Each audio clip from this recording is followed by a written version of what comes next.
I'm Craig Kenneth, a relationship coach and a psychotherapist. Every relationship is different and every breakup is different. Work with me and you'll get professional help on your situation. And if you're in no contact, focused on personal growth, my workbook series, The Knowledge, will help you make changes like you've never made before. Available now at AskCraig.net.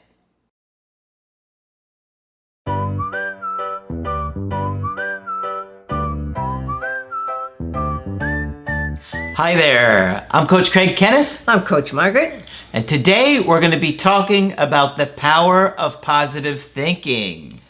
Sounds good. We'll stay positive about it? We'll stay quite positive about it, yes. I had come across a Time magazine. It was a special edition on the power of positive thinking. And what do? I buy it and hand it off to Margaret. Right. Because she loves to do research. And as expected, she comes back to me and has plenty to talk about. I hope you will enjoy this. Some of it will be research that came from this article. Some of it's my own comments, and I'll try to be fairly clear about which ones are which. Okay. All right? So I want to start with the power of positive thinking. A Time magazine special edition, and what makes these special editions so special is that the magazine creates and educates us about special issues of iconic stature to focus on the world's most important topics and people. Okay. Now that's reasonable enough, and this is a big idea that's been around for a long time. Sure. I'm going to throw in some of my own editorial stuff about how I think a lot of this has shown up in American culture already. All right? Okay. So we'll talk about the difference between an optimist and a pessimist. Optimist Prime?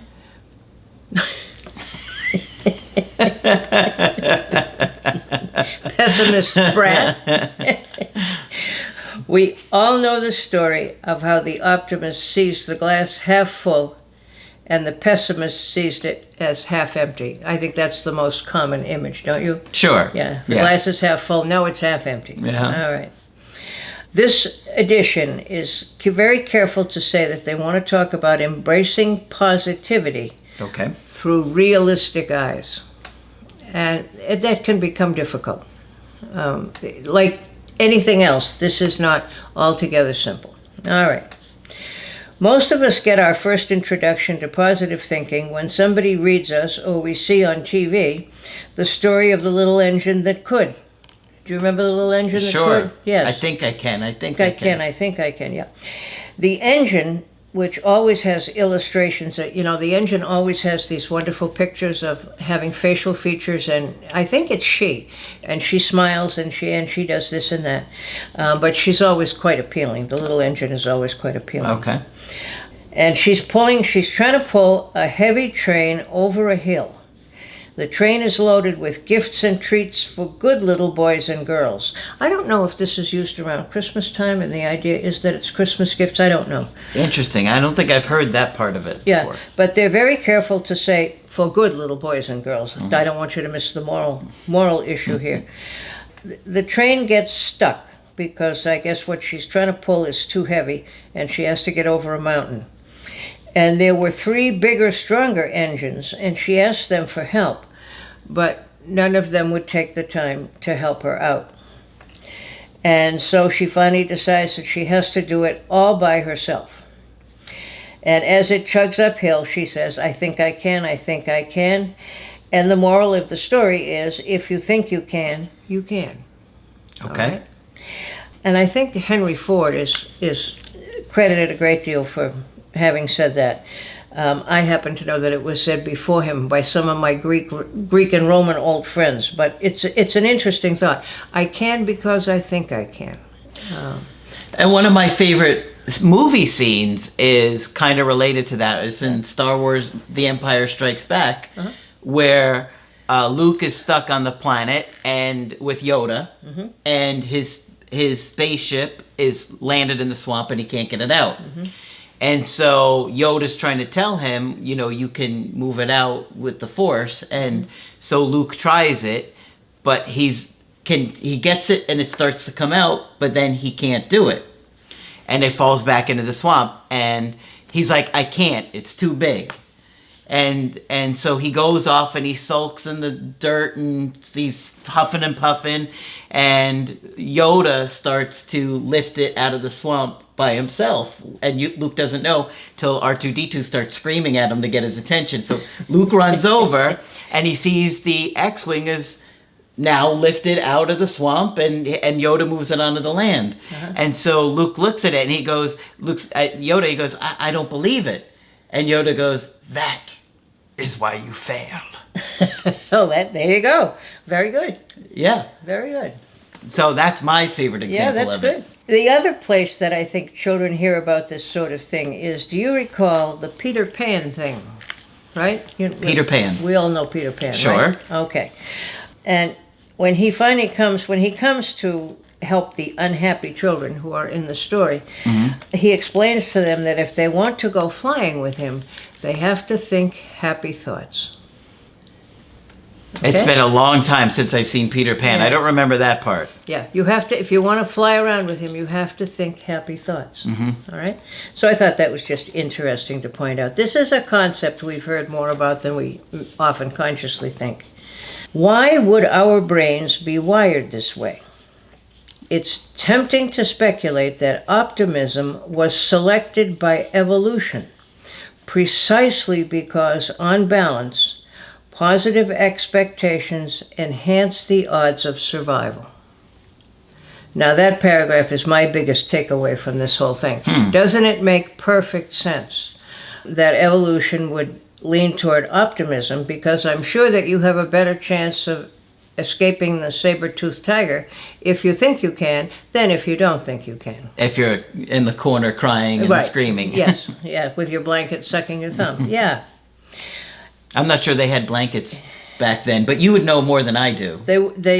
Well, what we used to use back then. I assume you were back. Yes, I was back then. Absolutely, we just used animal skins. Oh, okay. Smarty. It is possible to strike a balance. To believe that we will stay healthy, but get medical insurance anyway. To be certain that the sun will shine, but grab an umbrella on our way out the door. So there's a balance between being realistic and being prepared for what we know could happen. All right. Scientists are quite convinced that optimism is positively connected to good health and longevity. And they have some very interesting medical studies and so forth in this book that we don't have time to go into detail. But people really have some serious research suggesting that it absolutely can affect your health. What you expect out of this world can absolutely affect your health. It cannot yet be proven, however. People with a positive outlook are 13% less likely to have a heart attack than their negative counterparts. Okay. So I can imagine that the managed care companies are already all over this. All right? Because if you don't have a heart attack, it costs them less to take care of you. Okay. So one of the topics is listed as seeing sunshine through the clouds. There are 3 ways to instantly be a more positive person. Okay? Number 1, reframe or divert. Okay. Reframing the situation involves looking for opportunity instead of ruminating on the loss. Okay? When you're going through something that's problematic, ask yourself, what potential things could I gain from this? For example, people going through difficult breakups may find that they will gain the time to understand themselves better. Something our friend Craig always reminds us all of the time, right? Use this as an opportunity to get to know yourself better. A graduate school rejection may lead to a beneficial year of work experience in order to better prepare for higher education down the line. So priming yourself to notice the more positive aspects of everything can be very helpful, but it's also very hard to do when you feel really crummy. You know, it's not easy. Sure. Yeah. Positivity through realistic eyes.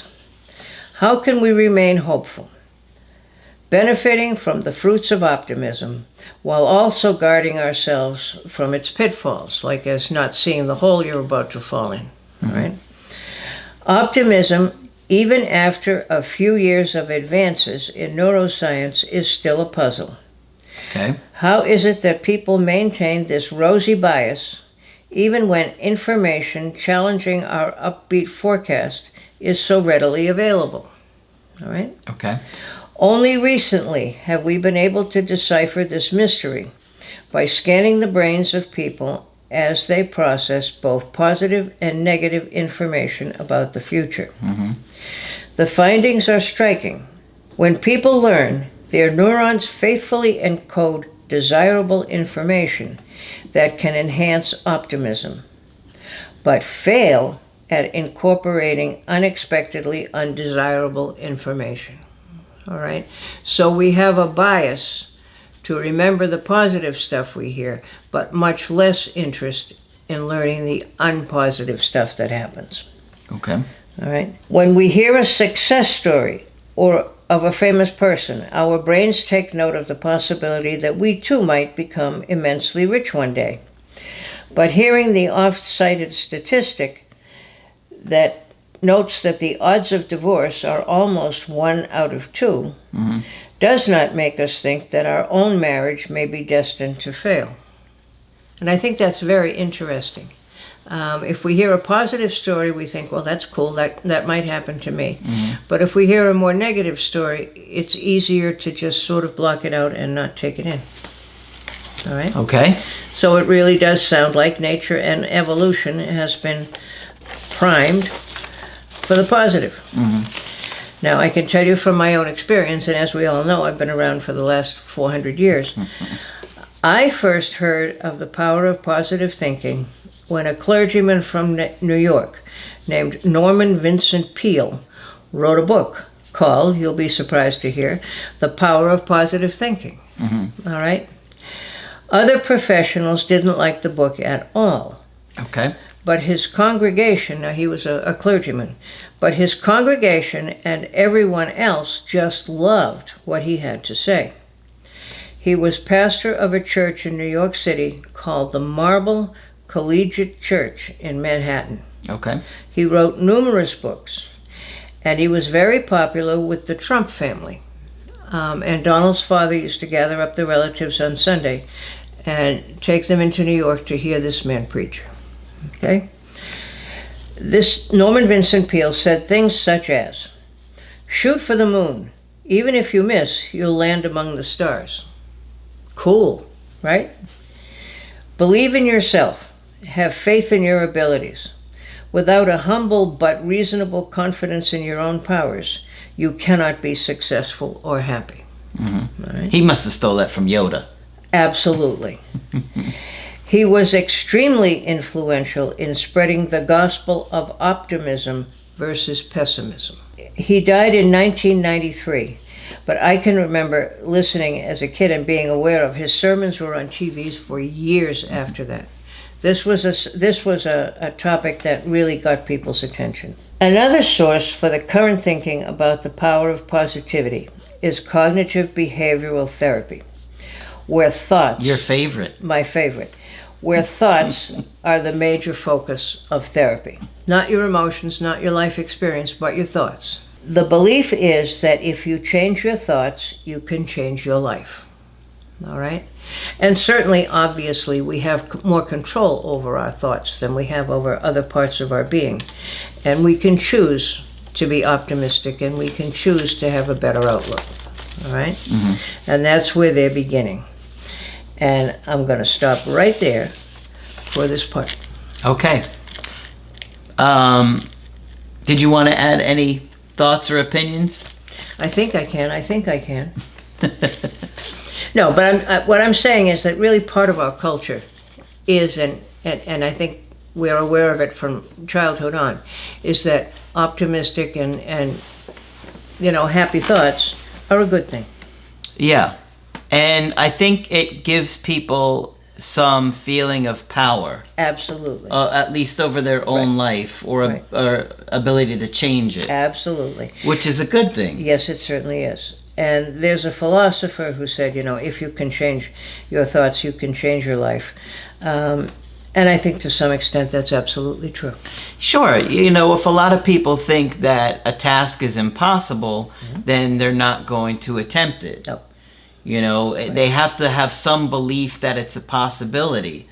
In other words, I'm not going to start playing baseball all of a sudden and think I'm going to make it to center field of the Yankees. You're not? Not at this age. Maybe if I started when I was, 8, then I would have had a shot at it. Don't worry, I'll be playing shortstop. All right. But, I think that, to some extent, looking at the possibility of, doing whatever that goal is, important to assess. Right. Absolutely. Absolutely. So this Norman Vincent Peale fellow would have been around since the 70s. All right? All right, so I'm going to end this section right here. Okay, but we're going to cover this more. Oh, yes, we're going on. All right. And on. Well, let us know what you think about this one. And then Margaret's going to do research on the power of negative thinking. No, it wouldn't help. I wonder if there's research on that. Oh, I'm sure there is. The power of negative thinking is not being disappointed. That's right. Well, that's exactly right. Don't set yourself up. Yeah. All right. Let us know what you thought of this video. And of course, if you want to get our help personally, you can do that on my website, askcraig.net. Sign up for the coaching option that works best for you. I do email coaching and I do Skype. Of course, Margaret is available for Skype coaching. Yes, if you think I can be helpful to you, please sign up. Just click on Margaret on the top of the website to do that. But that's it for this video. I'm Coach Craig Kenneth. I'm Coach Margaret. And we will talk with you soon. To get my help personally, go to askcraig.net and click on Schedule Coaching and choose the option that works best for you. I do email coaching or Skype. To schedule a coaching with Margaret, click on Margaret on the top of the page and order a Skype with her. For the Knowledge Creative Healing course, click on the link at the top of the page and click Get Started Now.